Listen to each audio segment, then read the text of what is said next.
I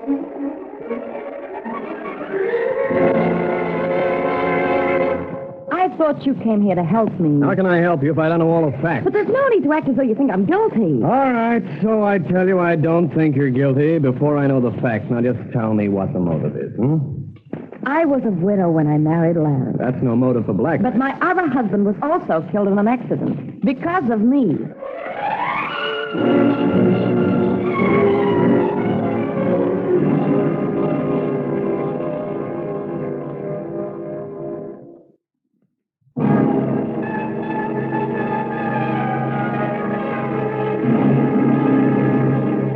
They call you Steve Strong, that strong guy. And today you're sitting in the soft cushions of a Pullman car. Beneath you, the wheels of the train beat a lullaby of rhythm on the rails. Outside your windows, Mother Nature is putting on a color movie of the rolling prairie, of desert cactus and tumbling tumbleweed. Outside, the desert looks hot and dry. But inside the train, the air is full of air-conditioned coolness. So you ease further back into the Pullman cushions and try to forget you're doing this for business and not for pleasure. The conductor says we're coming into Colville now. But when Sandra comes into the compartment, you remember you're doing this trip for a friend in trouble. Big trouble. Blackmail. Who is this Red Carter, Steve? An old army buddy I knew in 45. Must be somebody to bring you this far west. I've only seen one house in the last 25 miles. Red runs the Barrow Dude Ranch. And besides, I owe Red a favor. Must be a big favor. One house in 25 miles doesn't make much noise. And I like the noise of the city. And here's Calderville now. That's Calderville? Oh, no. 2 hotels, 1 general store. Looks like 1 jail. Oh, now don't tell me the law has actually got this far west. Now that's progress. You're getting paid for this, so why beef about it? Me getting paid? You're getting paid. I'm just an expense account called Sandra. All right, let's go.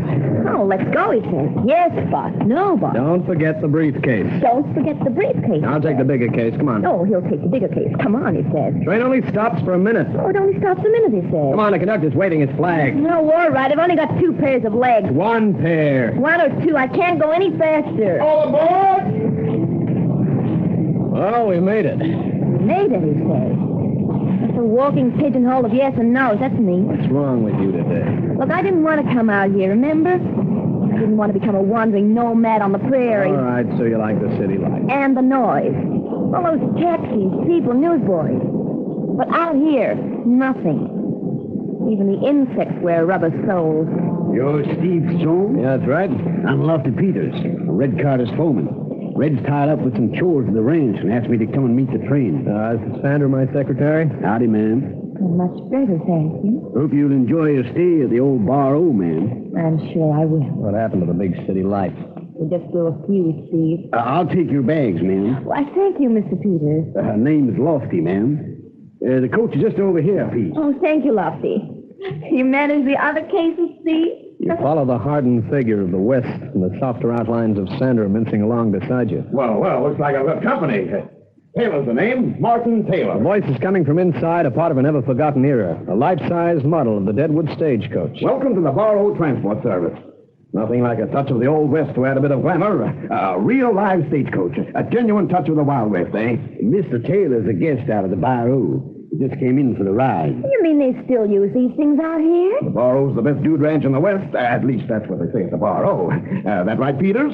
Yes, Mr. Taylor, that's right. The name's Strong, Steve Strong. Pleased to meet you, Strong. And the little lady is Mrs. Strong? My secretary, Sandra. Well. Come and sit over this side, Sandra. You'll get a nice view of the Gopher Canyon from here. Oh, and you'll help to show me, Mr. Taylor? Of course. Comfortable? Very comfortable. Oh, that's good. All right, Strong, hop aboard. Let's get moving. Or, as they say out here in the West, let's shake the dust. Let's shake the dust. That right, Peters? Yes, Mr. Taylor. Then let's shake the dust, Peters. Come on. Shut the door. Get those dogies rolling. A doggie happens to be a small cow, Mr. Taylor. Don't argue, Peters. Shut the door and let's get moving. Yes, Mr. Taylor. You sit in the coach and watch Martin Taylor do everything but hold hands with Sandra. But for once, you aren't taking over any anthills of jealousy because that's Sandra's job. This time, Sandra's job is to play pretty pigeon. Pretty pigeon to all your suspects, to all the people you think could be the one who's trying Red Carter for blackmail. And Sandra plays Martin Taylor with all the tricks handed down from the Garden of Eden. But But when you get to the ranch house, Sandra tells you her feelings in the quiet of your lonely room. This is the worst job you've ever put me on. Jumping up to all the men I meet. Who am I supposed to be, Mata Hari? Sure, it's a dirty game, a game of kiss and tell. Yeah, I kiss and they tell. Then you tell me, simple and straightforward. Why can't we play it out in the open, like you used to do, with you doing all the work? Forget your shorthanded typing. Today you're a detective. Employed by whom? This Red Carter, this buddy of yours who was so anxious for your help? Does any Red Carter meet you at the station? No. Does any Red Carter meet you at the ranch house? No. Blackmail. Huh. There's no blackmail in this mess, Mr. Stephen Strong. This little private eye of yours has turned to glass. You planned this vacation. I don't believe you ever met Red Carter. On the contrary, honey. Steve and I have met some many times ago. Hello, Red. Hello, Steve. You're Red Carter. But he said that you were buddies in the Army. Yeah, we were. I was a WAC, Women's Army Air Force. You don't need me, Mr. Strong. Sandra, now wait. For what? Another story? See you in New York, strong guy. You haven't changed, Steve. I'll have to stop her. No need to see. You don't know Sandra. But I know my train timetable. There's no train and no plane. You're in the land of the pioneers, Steve, and the transport people seem to think we want to keep it that way. There's no train out till Thursday, and today's Tuesday. 2 days. Yeah, all right. Now, what's all this about blackmail? Oh, it's true, Steve. The story? In your letter, you said you'd tell me about it, but only when I got here. Well, now you're here. Well, the story, Red. I want you to find out who's blackmailing me. Not much you've already asked me in your letter, but first, I want to know why you're being blackmailed. My husband was killed 5 years ago in a hunting accident. No grounds for blackmail. He was killed in the Gopher Canyon, but with my gun. And the police? Local sheriff said it was an accident. And it was? No, Steve, I love land. There's still no answer. There were no witnesses. That's bad. Your gun and no witnesses. Only your word against the probing finger of the law. Yeah. All they needed was a motive. They didn't find one. There wasn't one. It was an accident. The gun slipped out of Larry's hands as he was loading it. It hit a shoulder of rock as it fell, and the gun went off. Bullets hit Larry in the chest. But now the blackmailer has found a motive. Yeah. Well, what is the motive? I'm no good at guessing games. I thought you came out here to help me. How can I help you if I don't know all the facts? There's no need to act as though you think I'm guilty. All right, so I tell you I don't think you're guilty before I know the facts. Now, just tell me what the motive is, huh? I was a widow when I married Larry. No motive. But my other husband was also killed in an accident because of me. You look at the girl you knew in the Army days. You remember her eyes were just as green, her hair was just the same chestnut-colored red. But with them, you remember a saying that says you can know a person for a lifetime and yet never really know them at all. What's wrong, Steve? You know what's wrong. You're trying to make a balance of friendship against the heavy weight of suspicion, and you're wondering just how much it takes to make the scales tip over. Steve, you don't really think that I killed Larry? I thought you were the only one I could turn to. Sure, Red, sure. But if the blackmailer knows all this, why doesn't he go to the police? Because of money. Would there be any other reason? Sometimes. It all depends. Look, I brought the blackmail notes with me. 3 of them. All printed by hand. Mm-hmm. 2 came by post a few weeks ago. Last one was slipped under my door 2 nights ago. Postmarks say they were posted in New York City. Doesn't give us a lead, but the one slipped under the door can only mean one thing. The blackmailer is one of the guests at the ranch. How many guests do you run? 23. Anyone you know amongst them? No, only you and Sandra. That's what I can't understand. Only one thing these notes don't say. How much money? They don't mention anything about money, only refer to you making a payment. I don't understand. If it's not money they want, then what else could I pay with? Your life, Red. Fear for Red Carter's safety pushes against the drifting clouds of suspicion, and through the fog, you know there's only one answer. To find the blackmailer, then let the law decide the answer. Oh, sorry, Strong. I thought you were alone. Standing in the doorway is the eager beaver, Martin Taylor. He's very apologetic, but also he doesn't move. Just stands there with a stupid grin, creasing wrinkles on his face. Just so I'd see if you wanted to see the big roundup, Strong. Great place this. Simply great. Just like a Zane Grey novel. Everything with dudes. Is that right, Miss Carter? That's right, Mr. Taylor, but it's Mrs. Carter. Oh, of course, my mistake. A slip of the tongue. What's this big roundup all about? Cowboys, cattle, branding irons, thundering herds. You know, the whole box of Western tricks. We try to give the guests the old-style Western life they read about in novels, Steve. Today's program is a cattle drive and branding some of the young steers. What the guests don't know, we've planned a little surprise. Some of the boys will be saved for your muck cattle rustling raid. Real Zane Grey stuff, eh, Strong? You'd better saddle up if you're coming. You might miss something if you stay at the ranch. I want to show Steve a part of Gopher Canyon, Mr. Taylor. Then in that case, you won't mind if I take your secretary to the roundup, Strong? Go ahead. It's your holiday. Yes, it's my holiday. For a minute, I thought you were going to say it was my funeral. When did he arrive at the ranch? 2 days ago, the day the third letter was pushed onto my door. Today he went for a ride to meet the train. Got to see who was coming in. But why should Taylor blackmail me? I don't even know him. We've got 21 guests to choose from. We've got to start somewhere. So we start where we get the first reaction. Well, it's just as you say, Steve. I told my foreman to saddle up our horses. Red, Yeah? why are we going to Gopher Canyon? You still think I could have killed Larry? I want to show it was an accident. You go to Gopher Canyon, you look at the scene where Larry Carter was shot. You stand in the shadow of the canyon wall, listen to the story of a man, a girl, a gun, and an accident. And the way Red tells it, you can see the sheriff had no choice to say it was nothing else but an accident. Do you believe me now, Steve? You tell her you do when you start towards your horses, but you find they wandered off. Hey, that's strange, Steve. Well, maybe they got hungry. Oh, they're cow ponies, Steve. They don't wander off. They only move away if there's a reason. Sounds like your boys have begun a cattle rustling raid. But it can't be. That's not due till 2 o'clock. Someone should tell them their watches are 50 minutes fast. Steve, it's a stampede and they're coming this way. You look back along the canyon, and you see a wall of cattle screaming in a thundering mass across the canyon floor. And you and Red are standing helpless where the center of the moving mass of beating hooves will be passing. That boulder, Steve. We've got to make it over to that boulder. You look at the boulder, your only protection. And you know it'll be a neck-and-neck race to see who gets there first, you or the thundering herd of half-crazed cattle. We can't make it in time. We've got to. Red, come on, get up. I can't. My ankle. Can't walk. Here, put your arm around my neck. No, you can't Do leave as it. you're told. Now, that's right. Now try and run on your good foot. Come on, faster. We can't. We won't make it. Steve. Don't talk. Run. Come on, run. Too late. Steve.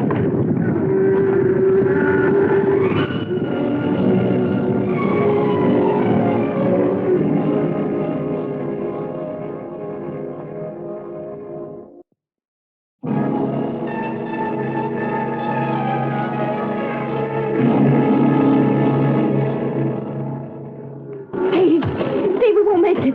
You can make it alone. Let me go. You don't wait to listen nor to clap the hand of courage, because you know those words took a lot of saying. When you've only got 50 feet to go, the first of the herd bellows past your shoulder, and you feel his horn tear through the shoulder of your sports jacket, and behind him comes the whole herd. Steve, look out.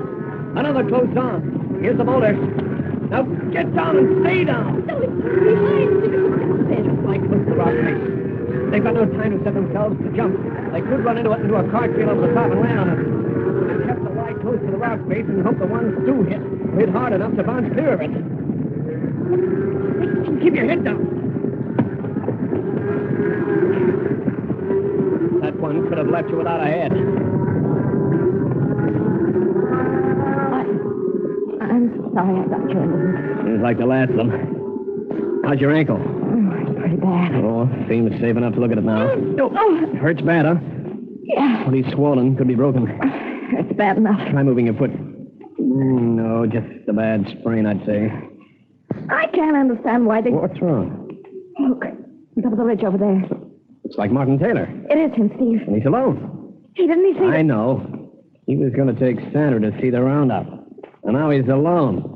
Seems to have picked the best position to watch the stampede. Do you think he sent the letters? Everything seems to point that way, Red. Steve!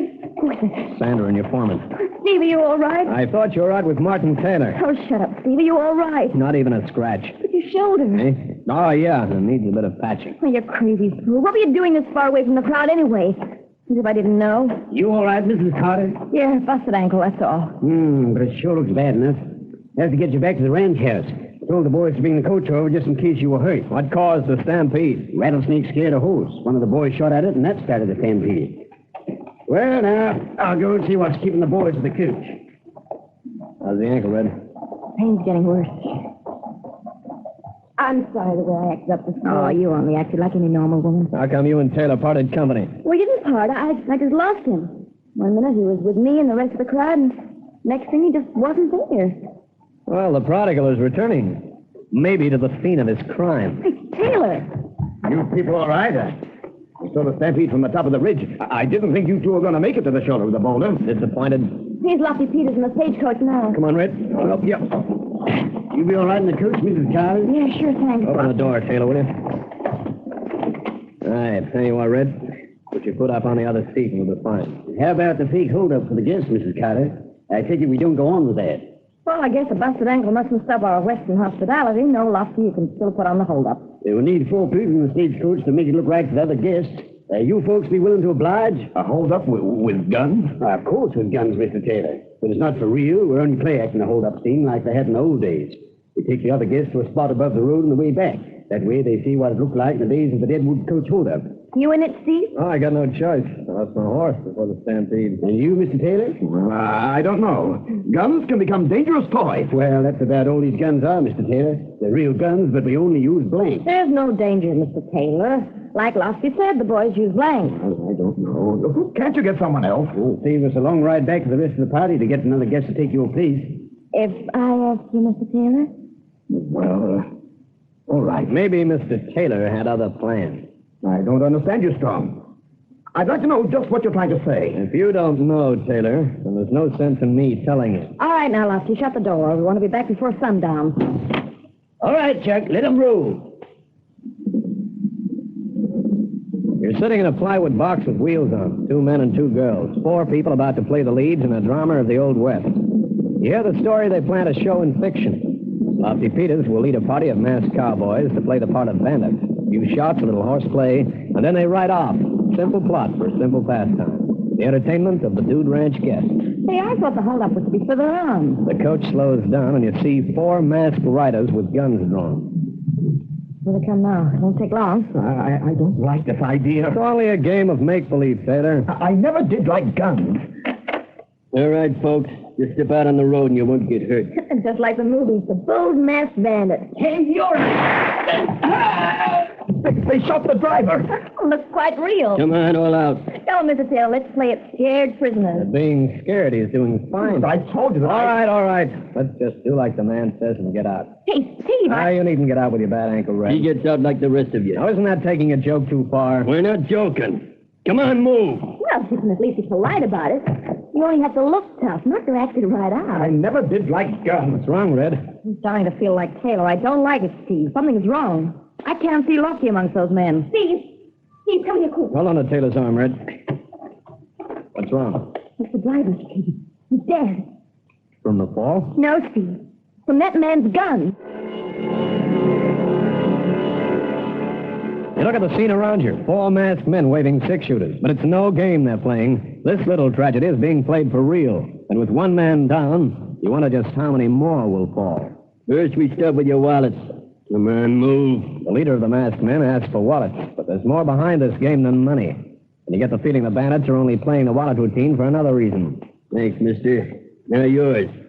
Come on, your wallet. You've got one, haven't you? Here it is. Thanks. Yeah, not much money in here. Well. This one says you're a private detective. Steve Strong. So it's no surprise, mister. Yeah. You've got more money in the dough. Yeah, much more. Thank you, Mr. Carter. Very generous donation. Carter? What it says in the wallet. Martin Carter. Well, Taylor, do we call you Carter or Taylor? Give me that. Hey, he's acting brave. Sure, Mr. Carter. We've got all we wanted from you. Now there's just one thing left to do. And this is no kept gun, lady. Sorry. Now, wait.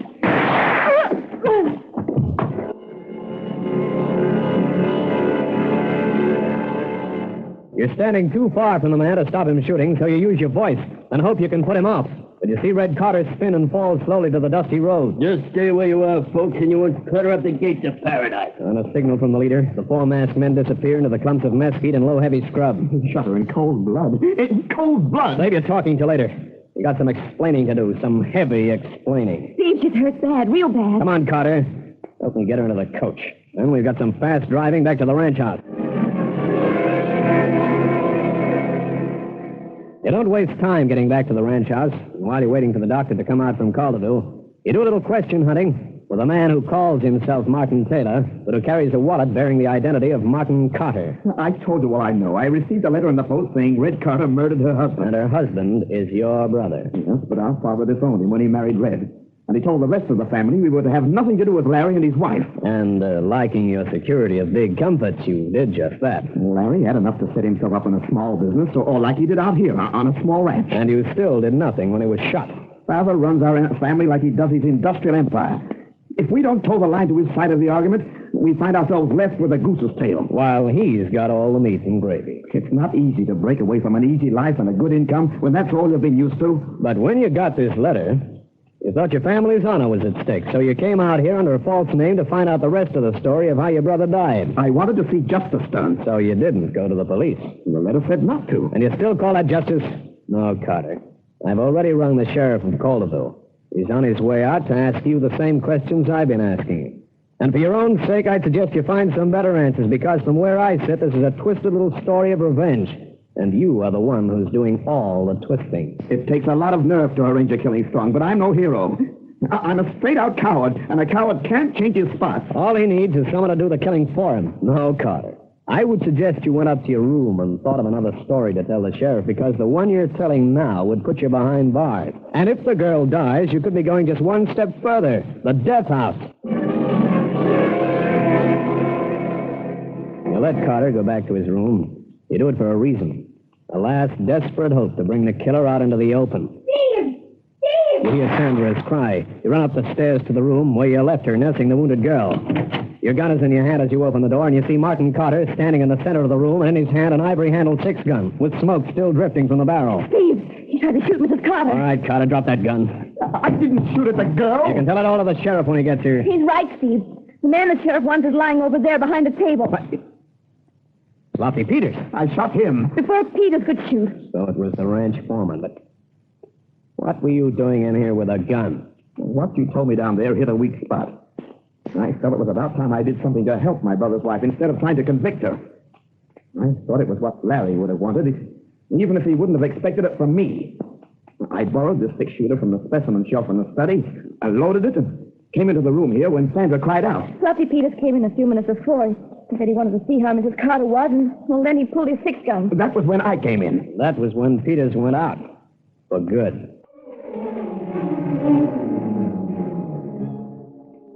The ends of the mystery are tied when they search Peters' room and find a block of newspaper clippings of the accidental death of Red's first husband.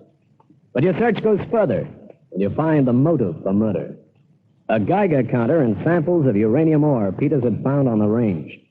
You look back at the setup Peters had planned. You look back and see how easy suspicion can twist the word victim into that of murderer. And Peters had planned the perfect setup for shifting the blame. Revenge. And the puppet to play the part was Martin Carter. It was the perfect setup on paper.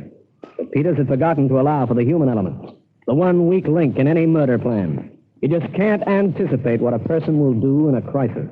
And in this case, the cowardly brother-in-law had turned out to be the hero.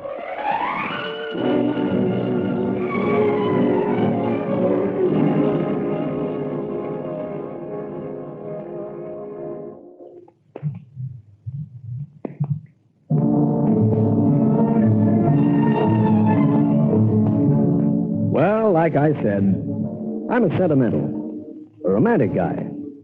But I've got a lot of good friends in and out of the force, and I like to keep them. I also like to help keep law and order in the community. I'll be with you again. But for now, this is Steve Strong, or as I'm more often referred to, that strong guy, signing off.